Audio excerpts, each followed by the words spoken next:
Hi everyone. Hi. I'll be talking about what toxic people can learn from Esther and Ruth.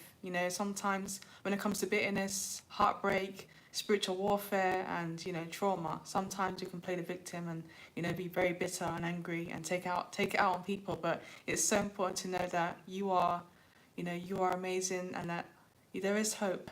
So the first one I'm going to be talking about is loyalty is important. When it comes to loyalty, is important. Ruth was loyal to Naomi. She was very loyal to her. And when it comes to betraying people, a lot of bitter people, they just hate their life and they try to tear down people. They try to, they try to belittle people and they're verbally abusive. And it's so important to know that, you have to have loyalty. Loyalty is so important. Betraying people, screwing people over is not of God. Screwing people over is not of God. Trying to screw people over and you just don't care anymore. You don't care who's watching, and you're just ruthless. And God is watching you. When it comes to being bitter and tearing people down, God's watching. So it's so important to be loyal. Having no morals or integrity, it can hurt your family. And some people, they don't care who they hurt. They don't care. They just think about themselves. They're thinking, oh, I have nothing to lose. They're just so bitter. They're like, oh, I have nothing to lose anyway. And they screw people over bitter. But God wants to restore you and give you healing and deliverance. Some people are in denial. Some people are in denial. They feel like, oh, I don't need help. I'm okay. I'm good. But they are not good. They're so bitter. They're so upset with their life. They're very, very bitter, and they just walk around and they're just so mean and horrible, and they say horrible things because they are bitter. They feel like they have nothing to lose, and they're just so mean, and they have this entitlement. They're empty and they're ungrateful. So even pastors are getting burnt out. Some pastors are burnt out because they keep taking and taking and taking, and then the moment the pastor says no, they're upset because they're so needy. Is that a void? And with Esther, she was an orphan. There must have been some kind of void there, and she still had to be obedient to God and be humble. And it's so important to know that when you lost your both parents, or you're going through you have the orphan spirit, or you feel rejected, you still have to be hopeful. You still should be a woman of humility and be bold and kind and have empathy. So it's so important to know that um, screwing your family over is just not of God. Screwing your friends over and you just see them as objects. You just see them as like objects for your selfish ambition. You just see people and think, oh, I'm going to use them. People are not to be used with. You shouldn't use people. And it's so important to know that when it comes to screwing people over, God don't like that. Esther was loyal. Ruth was loyal. You can't be screwing people over. It's just not of God. And some people try to justify it. Oh, I'm bitter. I have nothing. I've lost this. I lost that. And they try to make it okay to screw people over. Like, oh, I don't have anybody. I don't have this. I don't have that. So it's so important to know that. It's so important to realize that God protects us and He'll give us hope. So when it comes to selfish ambition, screwing people over, it's just not good. It's not good to screw people over, and using people as objects. They're not objects. It's loyalty is important. Screwing people over and putting them down, and you have all these mean, horrible comments because you don't like your life. You have to ask yourself, why do you hate your life so much that you want to tear people down? It's time to go to God and talk to God about your situation, about why you're bitter. Esther didn't have parents. There must have been a void there, and she still had humility. She still was compassionate, and she still was bold. So walking around with insecurities and bitterness and trying to sabotage people, and just trying to sabotage people and screw people over, it's not godly. And some people want to be leaders, but they're not loyal to their family. They're not loyal to their friends. They're full of rebellion. They don't care about rules.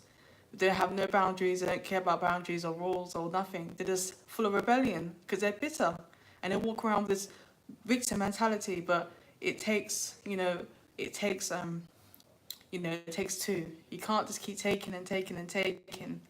And sometimes it's bait. When they give to people, sometimes just bait. And you just have to be genuinely nice and kind. You know, it's so important to be kind and friendly and do the right thing.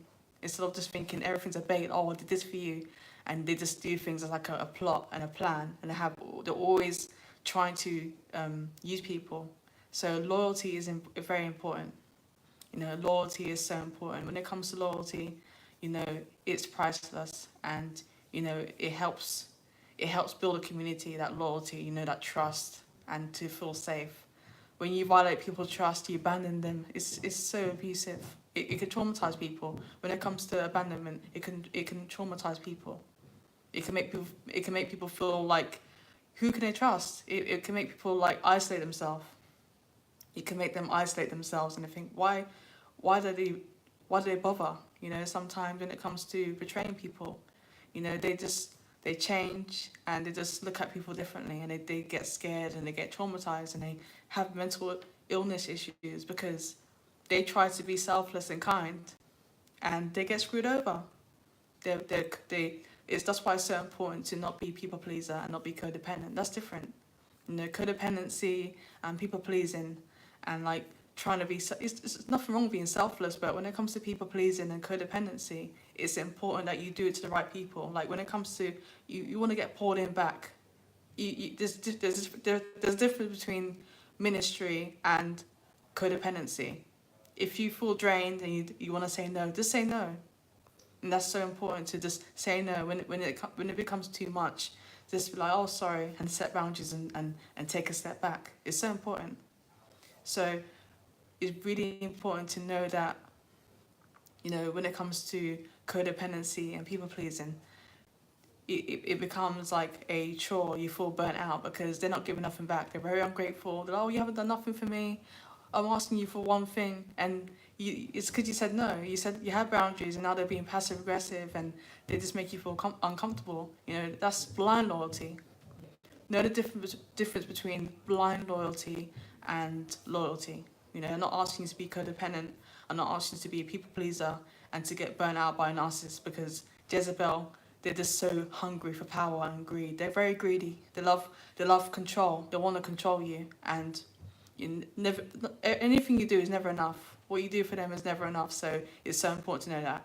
So the second one is selfish ambition can destroy lives.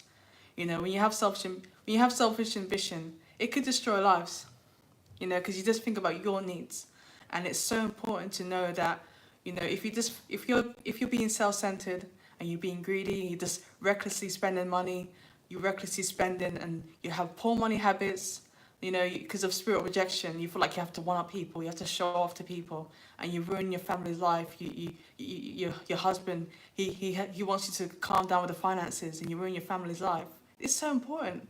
That is important. You know, the orphan spirit and the spirit of rejection can make you feel like you have to spend, and then now your husband, your family is suffering because you just couldn't help but spend, because you have that rejection spirit. You feel like you have to keep buying stuff. And it's so important to know that when it comes to low self-esteem, it makes you want to recklessly buy stuff you don't need.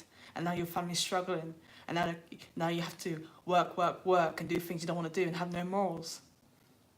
It's so important to have moral self-control. You know, being a Titus 2 woman, it's so important to know that when it comes to selfish ambition and greed and money and finances, it could destroy marriages. You know, it could destroy marriages and families. You know, so it's so important to have self-control. This needs to be discussed more. Self-control, you know, having selfish ambition and think about your needs only. You know, Esther could have been like, you know what? You know, I'm an orphan. You know, I'm an orphan. You forget about you guys. I'm an orphan. I have nothing. I have nothing to lose. Like, forget you guys. She was selfless, and it's so important. Selfish ambition can destroy. You know, if she had selfish ambition, the Jews could have been destroyed. Their life could have been lost. So it's so important to be selfless and think about others, not just about your needs. Oh, I like this. I want things this way, but it's all about what's best for everyone as a family, as a team, as a nation. You can't have that selfish mentality. It's not good having a selfish mentality, because it could destroy lives. Being selfish and think about your needs only, and just thinking, oh, forget everybody else, it could destroy lives. It could ruin someone's mental health.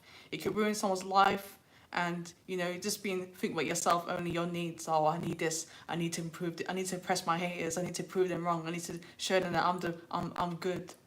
And you ruin your family's life because you haven't dealt with the spirit of rejection that needs to be healed from and delivered from.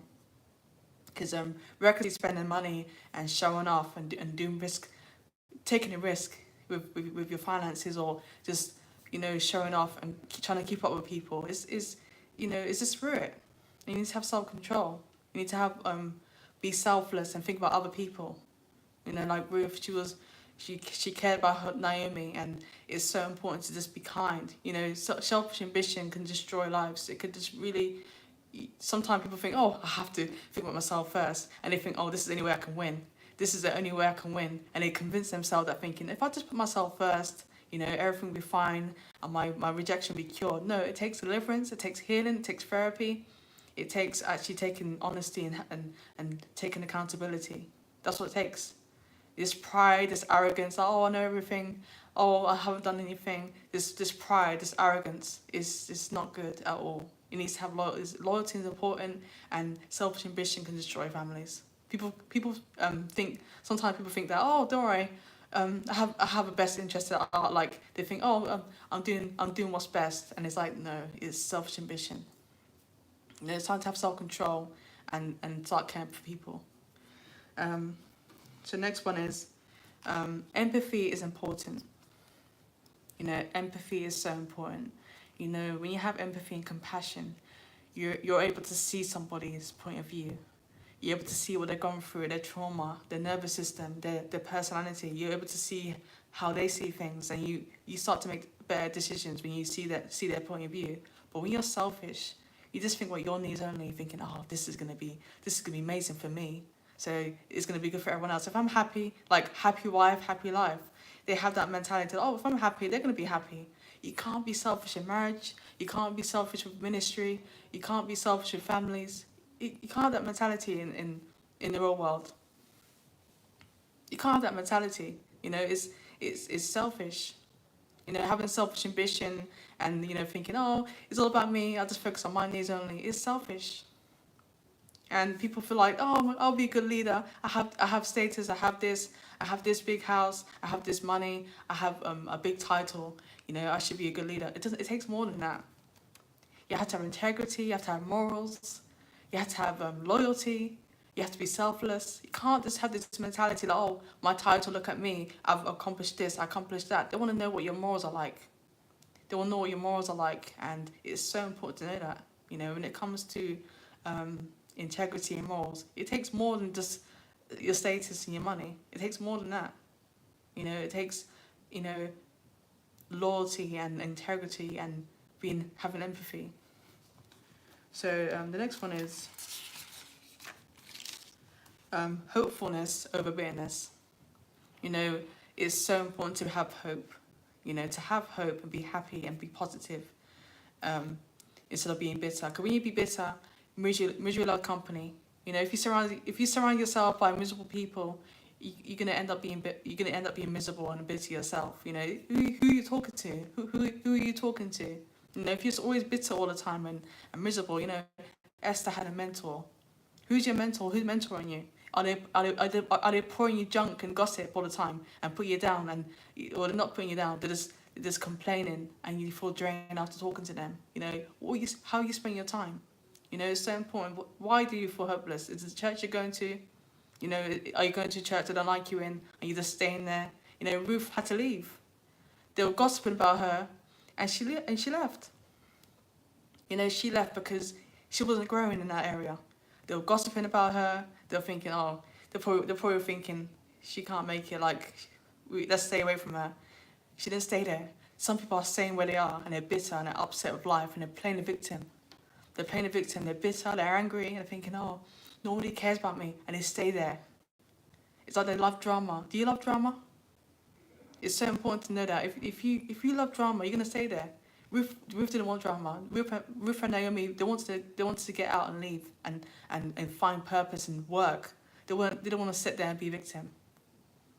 So it's so important to know that you are not a victim.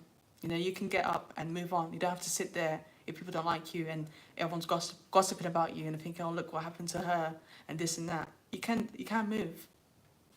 And the last one is patience is key. Esther, it took her 12 months for preparation. It takes time. Heal. You can't heal overnight. People try to rush things and they get impatient, they get angry. I want it now. I want this now. And they don't take time to think and breathe first and take time. So it's so important to know that. Like when it comes to, making decisions, think first. Take time first and have patience and just wait. Wait on God. Wait on Him to give you the okay. Because sometimes people rush things. They try to rush and they just always rushing around and they just want quick fix. They want to be successful now and they want, but it takes process. It takes time. Be mentored, get healing, get deliverance. Focus on self-care. Take care of yourself. Get counseling. Pour into others. Serve others. Just learn to build your patience. When it comes to serving and being kind to people, and that's really important. Patience. That's a good quality to have, is patience. People think it's just status and money and titles, but it takes, you need patience and being humble. This arrogance, this pride, and, just thinking you know everything and stuff like that. That's not the kind of traits that you should be having. You should want the fruits of the Spirit, not just the gifts. I hope that helped. If you need any counseling or coaching or prayer requests, email me. Thank you for listening, and please subscribe to my channel.